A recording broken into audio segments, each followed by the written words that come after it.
We are on. So we have options for discussion this morning. We can take at your option. We can take a look at the Psalm of the day, any of the lessons for the day. Also, we could take a look at topics du jour, what is in the news, or for those who are already in the 8 o'clock service, can take a look at, further expand on lessons learned from the unrighteous steward. How to be smarter than the snake in the grass kind of a guy. The information that I quoted there from the Pew Research Institute just came out last week, as I said, and they've got 4 different graphs that you can take a look at, and the data comes out pretty much the same, that trends the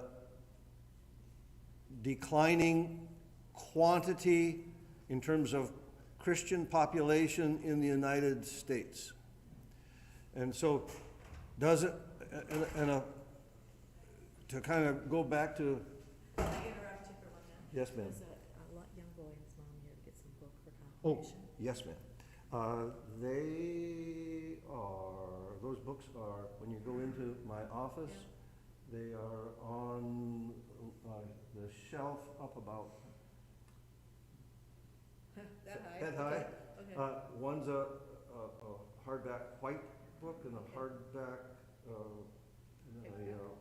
workbook that goes with it. They're both white. The conspicuous character is they're both white, 100 Bible stories. Okay.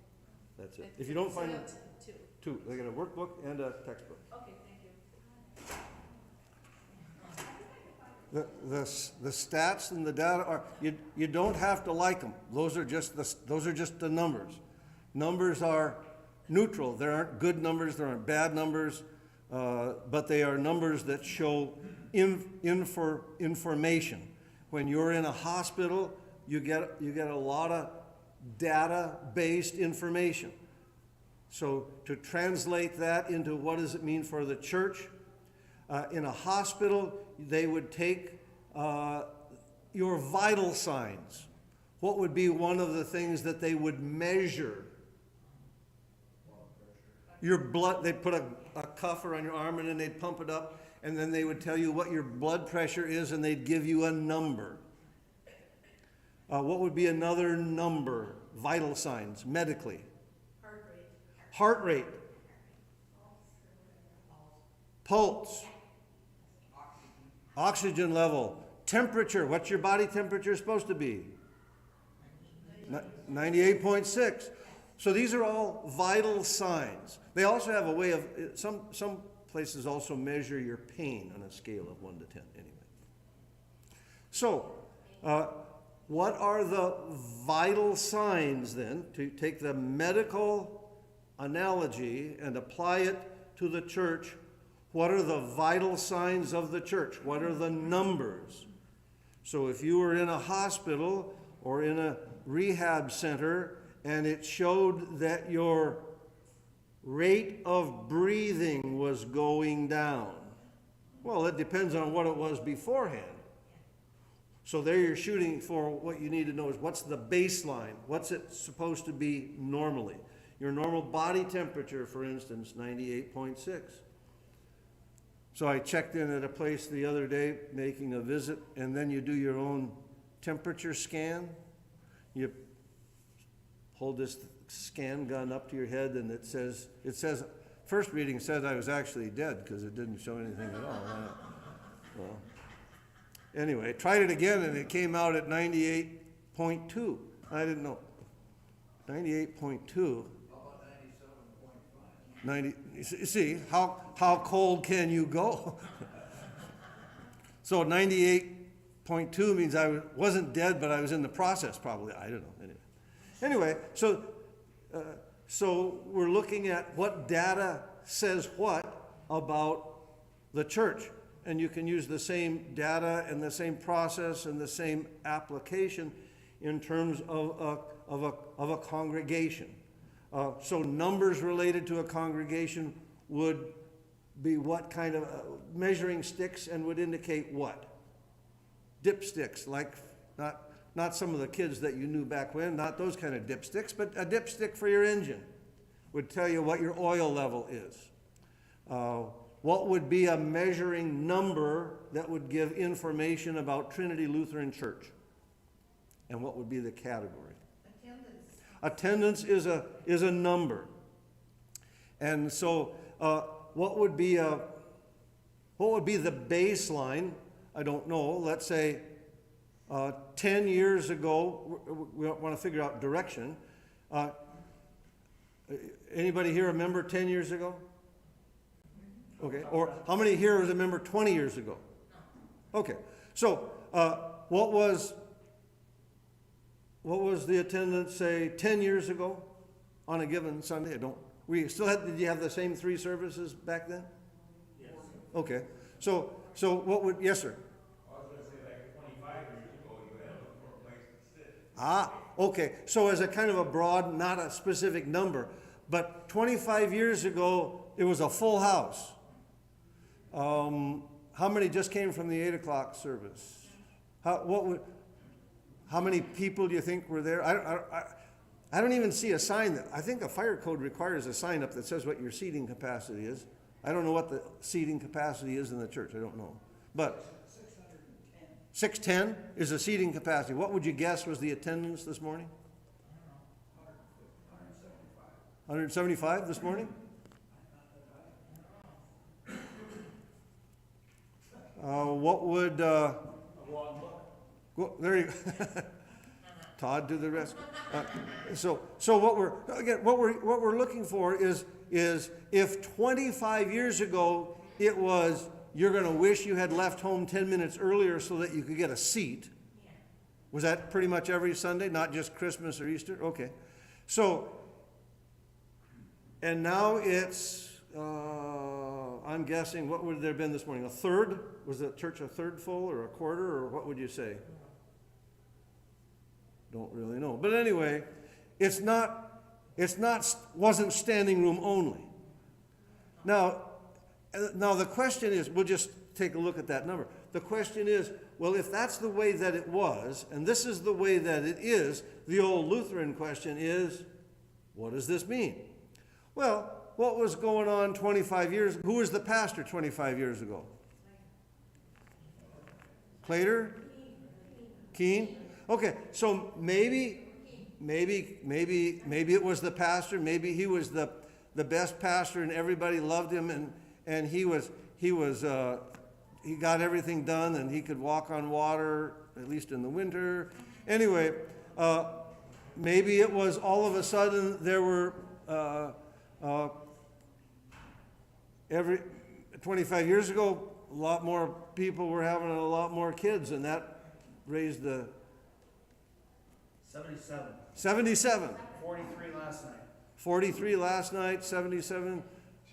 43, 77. Does the third service tend to be the larger of the 3? Normally. Okay. And so if we take a look at the transition, then the thing to do is to take a look at what are the causes, what leads can be identified that take us from where it was to where it is. So possibilities are, who's the pastor? The COVID kicked in. That knocked a bunch of people out of pews.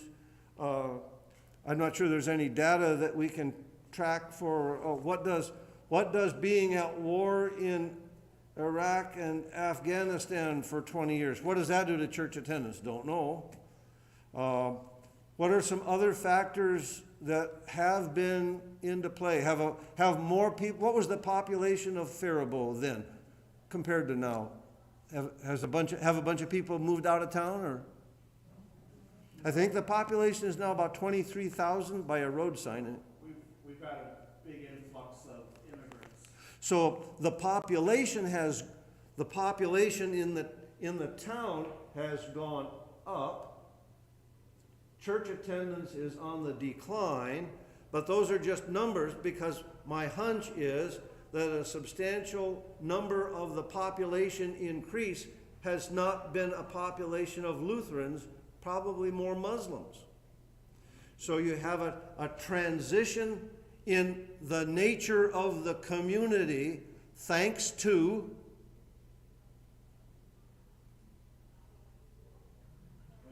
the United States federal government and foreign policy that said, we'll come to your aid and we'll grab a bunch of people in other countries and we'll bring them in.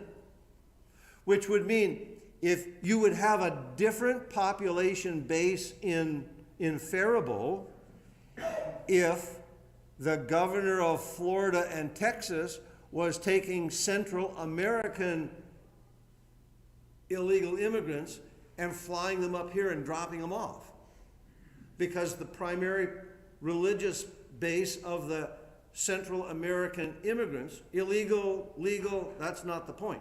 The point is those are either evangelical Protestant Christians or Roman Catholic Christians that are crossing the border. They don't speak English, but that doesn't change their religious orientation. Yes, sir. Well, 57 years ago, the upper echelon of the Missouri Synod school overseers, retired principals, came up here to do evaluation for our Faribault Lutheran school. And the question was asked at a meeting, why aren't the kindergartners, nursery people coming into the school? And then I happened to see a statistic that 60% of the kindergartners were non-Caucasian. And the school teacher sitting behind me, and she said at Jefferson School it was 70% of the preschoolers were non-Caucasian. So the Lutheran school being pretty much a Caucasian system, that tells us a story about numbers that Okay. are not there. Okay, it says something about numbers. It also says something about culture and race. So this right now is a room full of what's technically called white guys. What's that? By far. So the question is then, or might be now, how come?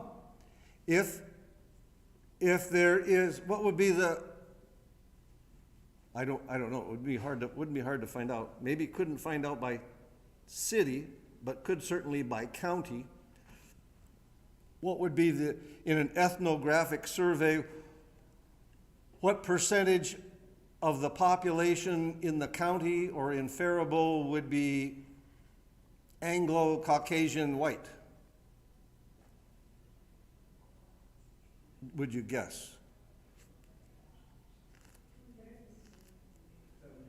70%? Okay. We don't know if that's really accurate, but we'll just go with that, 70%. So the next largest cultural ethnographic group would be what? Hispanic or black, probably. Which one do you think it would be? It would probably be black Somali. Okay. A lot of the Hispanics have left. Okay.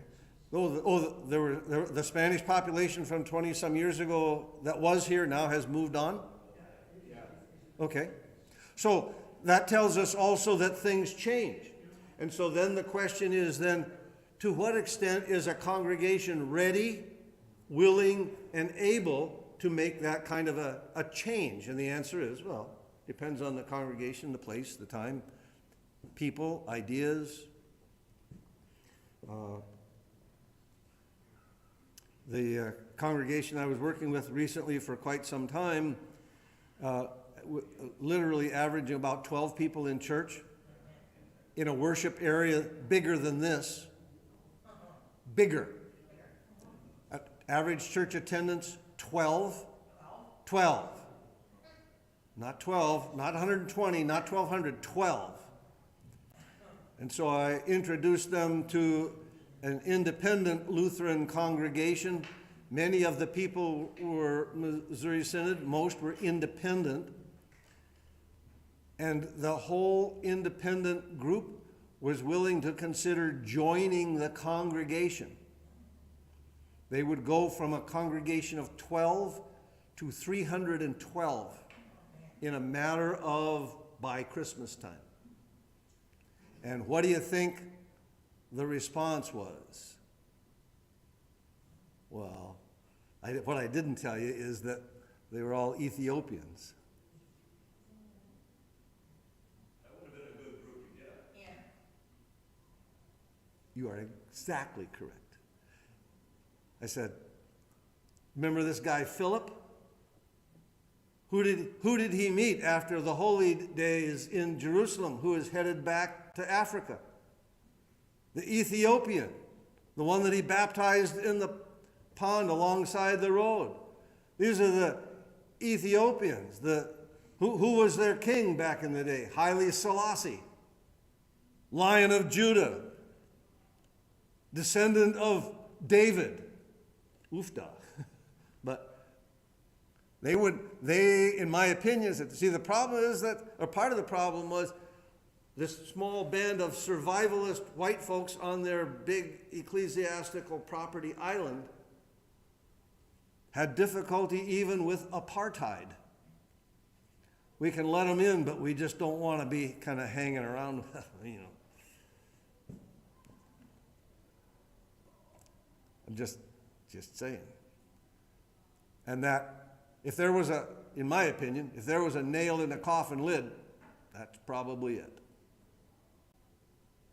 Apartheid, remember the old South African thing? There's the South African policy was kind of a separate but equal apartness, apartheid. Not too much different than the segregation in the southern part of the United States. But that policy in South Africa became the policy in South Africa of the government. How? Because that was the doctrine of the Dutch Reformed Church, which is the predominant founding religious organization in South Africa.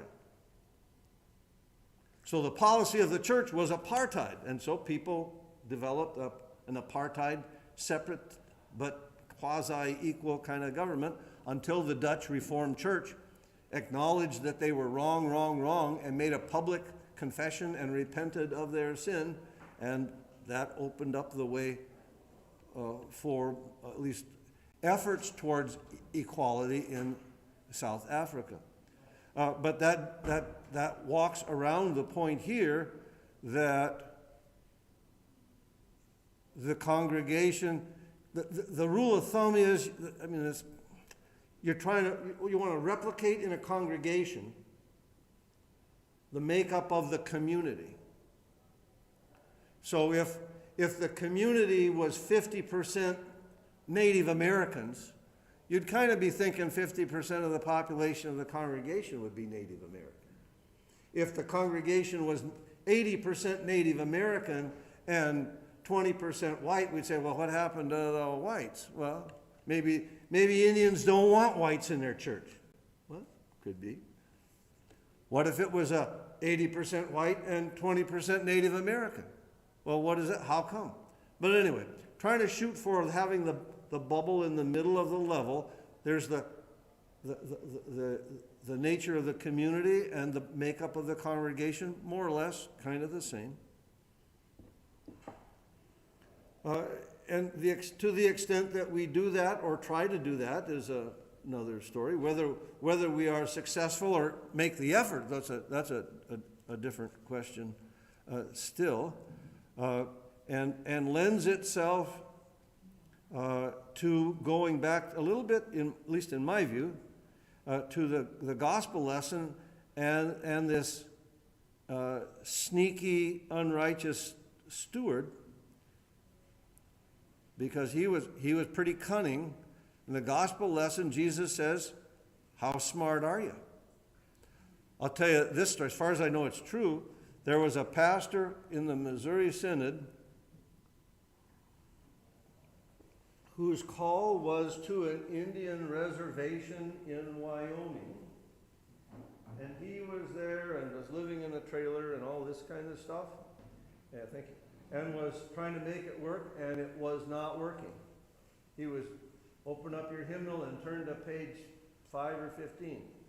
And 5 people here, 10 people there. And this was going on for years, and he was getting nowhere. So kind of giving up, he still lived there. Until then, one day, a Native American fellow that he knew was having trouble with his tractor. And so this guy, coming from somewhere in the Midwest, I suppose, said, well, let me take a look at it with you. So this pastor went over, probably in his blue jeans and t-shirt and work boots or whatever he was wearing, went over and worked with this guy on his tractor, and they got the tractor running. And the next thing you know, guess what? People, the Native American population, oh, this isn't just some churchy thing. This guy helps you with your tractor, because you need your tractor so you can bring your crops in, so you can feed your family, so you can survive. So this working with the tractor was not intent as a mission focus. This is what we can do. It was kind of like epiphany. Oh, now we get it.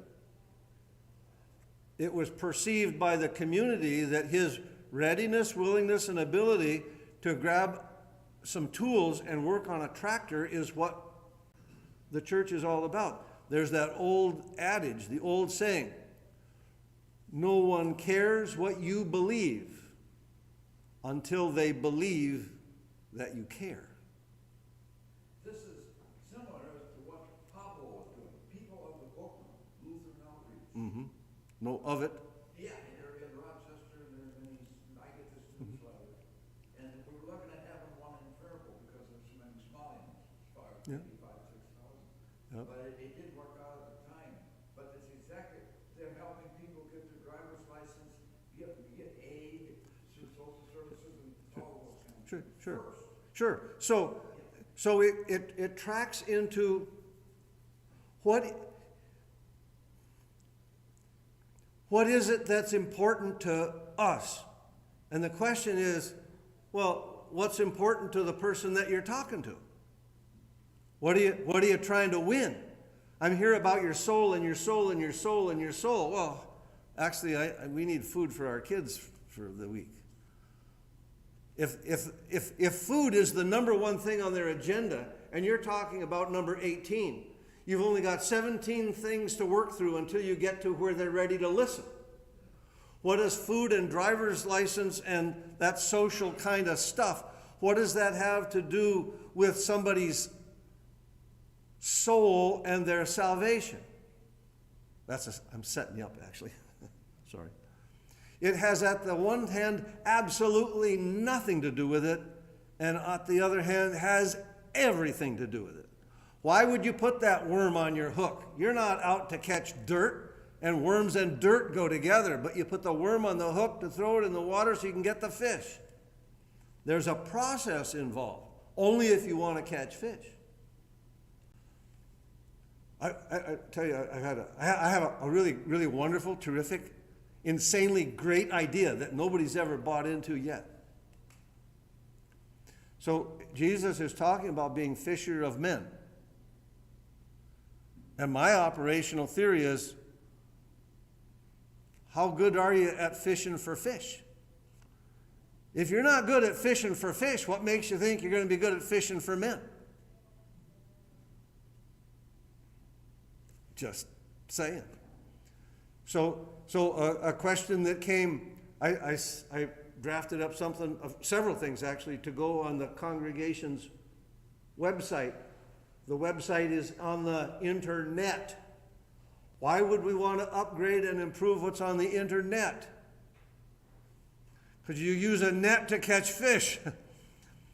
The people that might move into town and are looking at the different churches on the internet are looking for something. They're looking for a worm. They're looking for, what have you got there that's going to be available and beneficial to my kids, to me, to my wife, to my whatever. And the answer is, if it's as exciting as the bread left over in a bakery from last month? The answer is that net is not going to catch many fish. So when, I think it was Todd who was asking me about the website at one point, and I said, my take on the website is it should be like the bakery when it opens up at 5 o'clock in the morning. Everything on the page should be fresh every day. In my opinion, only the most desperate and destitute will give a hoot about a sermon that was preached 3 years ago. Who cares? What's for me and my family today at Trinity Lutheran Church or at Faribault Lutheran School? I'm just saying, because the net is used for fishing. Use the internet for fishing, but only, here's the dilemma that I run into. The problem is, what if you throw the net out into the water and you bring the net back in? You don't know until you bring the net in what fish you've caught. What if you don't want that fish? You know, that's not our kind of fish. What if it was an elka fish? Do you want, what if they go to another church? I'm just saying. If you throw the net out, you're kind of saying, we're ready to gather in. And if you're not ready to gather in the fish, if you're going to be picky about the fish, then maybe don't throw the net out. Because the net is an invitation to what the population group is called seekers, people who are looking. If they are looking and then you say we're open, but then you say, but not to people like you, then you're saying to Ethiopians, well, hey, we're Jews and we look like Jews, and Ethiopians look like, well, people from Africa. You know people that look like that in your church? Do you really? Really? What if the same group that was up in the Minneapolis, St. Paul area, what if there were 300 Ethiopians in Faribault? Now that was a group that they were bouncing around from church to church because they needed a place because they had half of their numbers were kids. So what if I were to say, hey, these guys, 300 Ethiopians, are looking for a church to join. They want to know, could they come to Trinity? Now the older folks, their English is pretty not much so great. The kids are all, made in the USA kind of stuff, and their English is great. What do you think? Want 300 Ethiopians? You know what? They look like Ethiopians, they talk like Ethiopians, they behave like, people. But what do you think? They could become voters, and then you'd have to. I'm just saying. See what I'm saying? It's easy to talk about it. It's what if we ended up with 300 Nicaraguans? Talking about it is one thing, doing it's another, because that would sure change the game plan. But the Pablo point, the people of the book Lutheran Outreach point is, and the story of the pastor working on the tractor is, not everybody is interested in what's in our hymnal. They just aren't. Their interest is in food on the table, education for their kids. And if we're not ready to help them work on their tractor category stuff, then they're going to be looking for somebody to help them with their tractor. They're just not going to find anybody here. Unless we work on tractors. And the tractor part is just, of course, a metaphor for how many, like in the parable, how many creative ideas can you come up with that will be effective in supporting others in the church and being effective in outreach to people in the community who who are Christians but aren't a member of a church yet.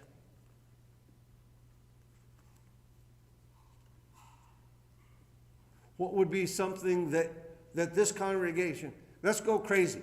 Any old ideas you can think of that might be appealing to whoever is out there, is a Christian, lives in town, but doesn't go to a church yet, but wouldn't be altogether not open to the idea of going to a church.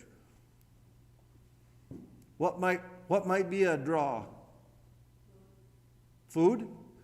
Well, okay. Okay, so food. What do we have here that's in the food category? Well, we could direct them to a food shelf or take them. Is there a food bank in town? Where is that? St. Vincent de Paul? Okay, so the question then is, I'm new in town, so my question is, can I tell from your website that you have a food ministry that pumps food supplies to St. Vincent de Paul? You can find food from us here, there. Can I tell that by looking at your website? Well, then I don't know that you got it. If I pick up that can of Van Camp's pork and beans, will it say donated by a Trinity Lutheran Church? Well, how am I going to know? If you're doing good stuff, why would you want to keep it a secret? When you do bad stuff, that's what you don't want to do. You don't want to advertise your bad stuff. If you got a good thing, if you're doing ministry, let people know. Only if you want them to know that you're involved. If you don't want them to know, then don't do that. If you want to do stuff and keep it a secret, that's really commendable. Limit that maybe kind of more in the direction of praying in your closet. If you're going to be ministering, had this discussion with somebody the other day. The congregation has, from my new guy in town, 3 categories that are that what the congregation here does fits into. One is worship, education, and then all the small groups and stuff.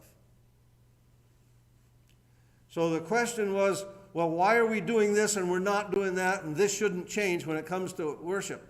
Because of this and that and the other thing. And the answer is, the question is, well, whose worship service is it? And the point was, well, we have to have it this way. And I said, well, okay, whose worship service is it? And whose responsibility is it? It's a public worship service of the congregation, and whoever holds the office of public ministry does public ministry. That's not radical. It's been that way in the church since like day one. And I said, in the end, decisions made with regard to how a worship service goes, people pick hymns, okay, not those hymns. Who gets to decide this? Who has the final say? The one who leads the worship service. Whoever is the pastor that you select to put up front is in the office of the holy ministry, the office of the public ministry, and public ministry is under his or my or whoever's supervision and oversight, and that's the way it goes. So if something gets added in, you'll probably see my fingerprints on it. If something gets deleted, might see my fingerprints on it. Why? Because somebody in the Radio Shack said it better start at 8 and end at 9. But that's okay. That's a social contract. Starts here, ends there. Got it. So I try to do that. How do we do today? We got to be pretty close. We were late coming out? Okay. No, what? I'll cut another 2 minutes off next week.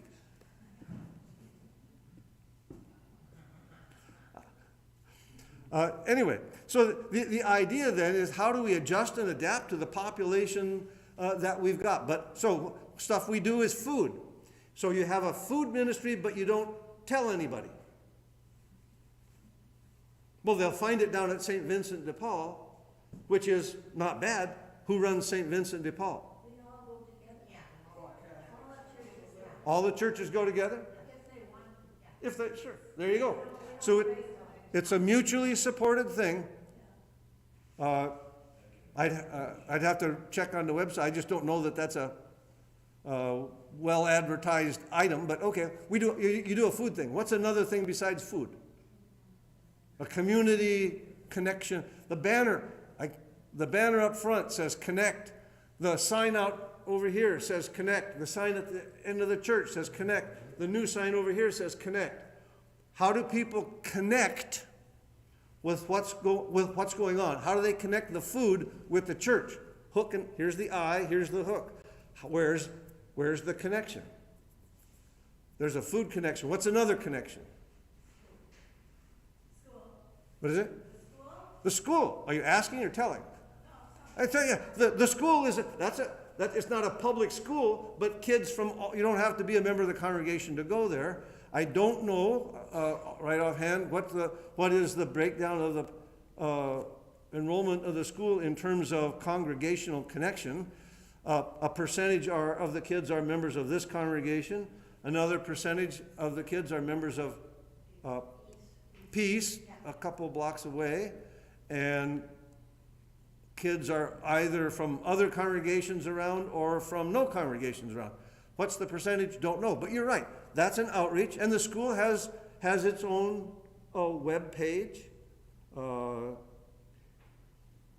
people, I wonder, I don't know, do people in the community see or identify the school as an extension of the congregation?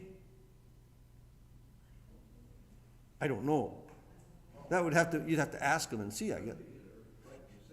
Well, the buildings are connected. And so one would hope that it would be obvious, but I mean, if somebody's not church connected, they may not necessarily know, but it may need to be spelled out and made obvious. Yes, sir. I think there's even a disconnect with our Trinity members from the school, say nothing about, the fact community being connected. Okay. So we're not even connected. Sure. I would agree with that there is, for some folks in the congregation, there isn't any sense of, wow, we've got a school. It's like it's there and it exists, but the sense of connection isn't like Velcro. Some people feel that way, some people don't. I get it. But there's a question too. How would we rightly emphasize within the congregation that's your school over there? Yes, sir. Well, years ago, all just Trinity Lutheran School and East Lutheran had their school, all the school teachers would be in church and often would sing. And then grade school kids would sit in the front pew singing songs, and all the parents were all connected, talking about 25 years ago. Yeah. But I remember those days. The teachers were their own kind of like mini choir, and the teachers were all in church in one service or another, and the school kids sang. And I'm the new kid in town here. How long has it been since that's happened? Here? I don't know. I've been here for 6 weeks? I don't know. The school was merged about 25 years ago, I believe. Okay, so what happened to, We had a disconnect. I mean, there was a disconnect when the schools merged?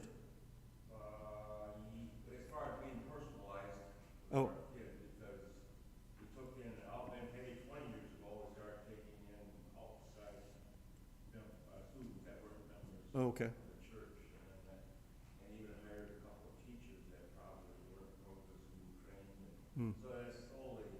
Okay. And so as those things, circumstance happen, and you get a sense of, what I'm hearing you say is a kind of a congregational school drift.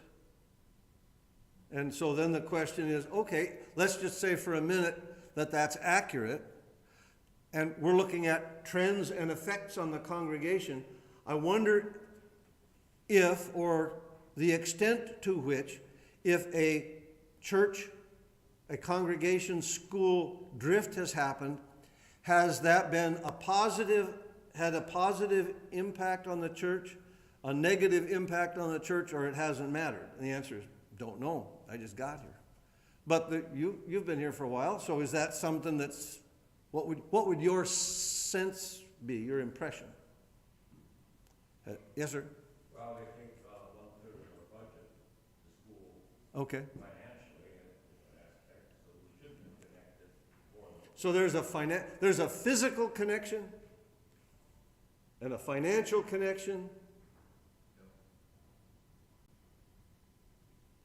a religious theological connection,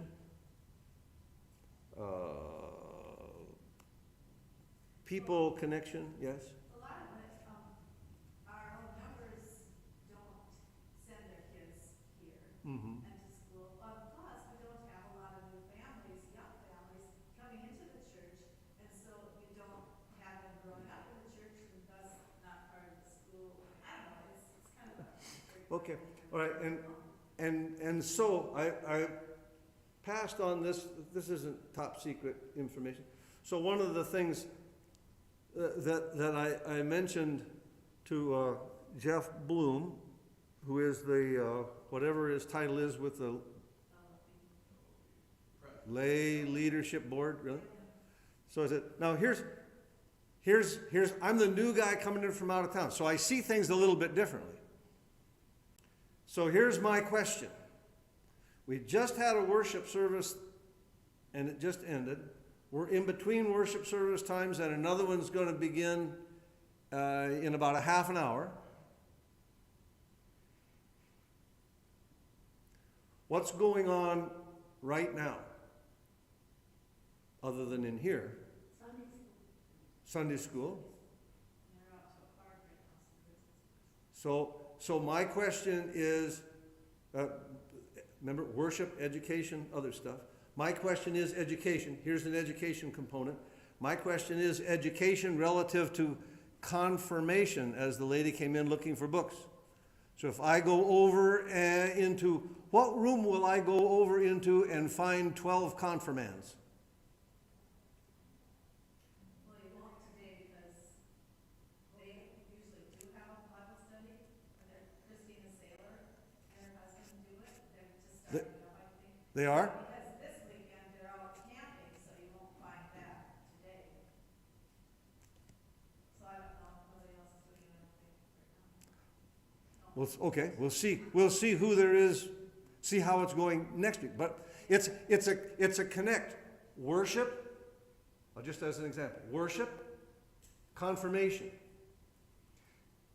My expectation as the pastor is on Sunday morning, confirmands better be in one place unless they're sick, dead, abducted by space aliens, or something else. In church. Everything else is other stuff. Worship, confirmation. Confirmation, Sunday school, Bible class, youth group, connection. So that what happens is that once the kids are confirmed, they're still active and engaged in the congregation's worship, education, and service type events. Because if they're not connected to worship during confirmation class, why should they stay connected afterwards? What did we just teach them? Doesn't matter. In Spanish, el domo. The point is, this is a systems analysis in organizational. It's a system. Is the worship system connected to the education system? And is the education system connected to the small groups? And are the small groups connected to the congregation? And how are they in a mutual support system? How does the church support the school? How does the school support the church? This isn't just a bunch of loose pieces that are in a basket. You shake them together and they all work. No, this has to be connected. People have to connect with people or there's no connection. And so my observation is that we have a lot of parts, but the connection isn't there. The connection's not happening. And the evidence of that is in part because of the, my observation is generally in non-existent youth population that worships. I don't know about Sunday school. Can't see it, don't really know. We'll get a report one of these days. I'm just saying. So, the population of families with kids, that's a category, but all of the, by way of reminder, all of these kids, all of them are dependents. There's not a 6th, 7th, or 8th grader in this church that can get here unless they walk or ride their bike. All of them are dependents. So who am I talking to here? Parents of the kids. If the parents don't think it's important to bring their kids, then you know what they're not going to do? Not bring their kids. If the parents bring their kids for confirmation, but they don't bring them to church, what's the worship connection with the church like? It's like this. There is no connection because the connection is if the connection is get my kid confirmed and hand him a certificate, that's not a connection. That's a connection with a process that gives my kid a certificate so grandma will be happy. I'm just saying, and then you end up, if the idea is get certificates and then you're done, confirmation equals graduation and then you go on your merry way, if that's the way the plan is, then that's what you'll get.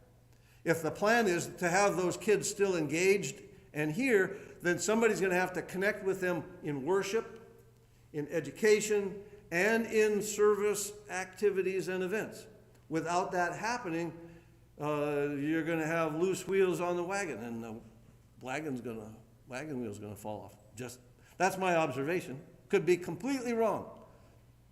And the Sunday school classes are just bulging at the seams. But here's that trend thing.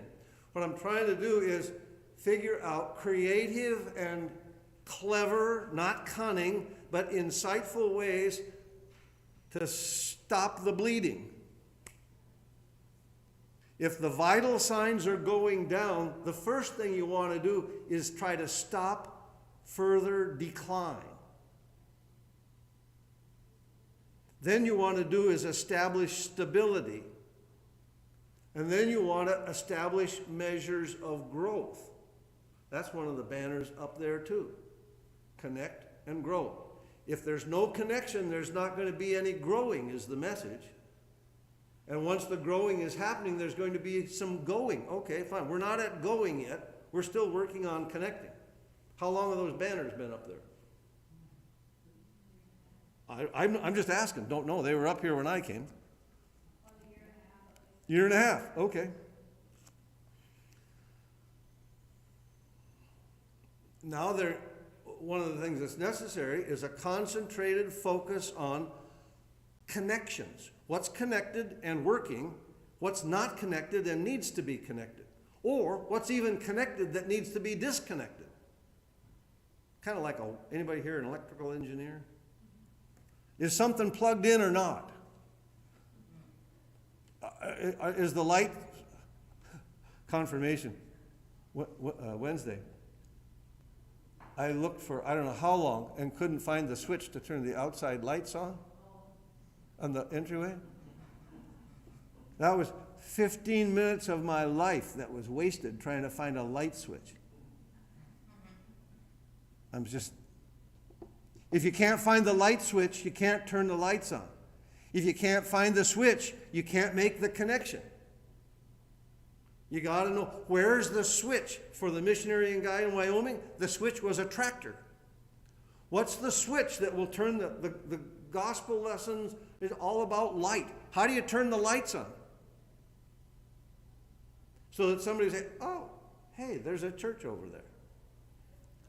One of the first time I came down here, this is my observation, guy from out of town, sat over at McDonald's, bought a cup of coffee, and just watched to see what goes on over here. First thing that occurred to me, I showed it with somebody, and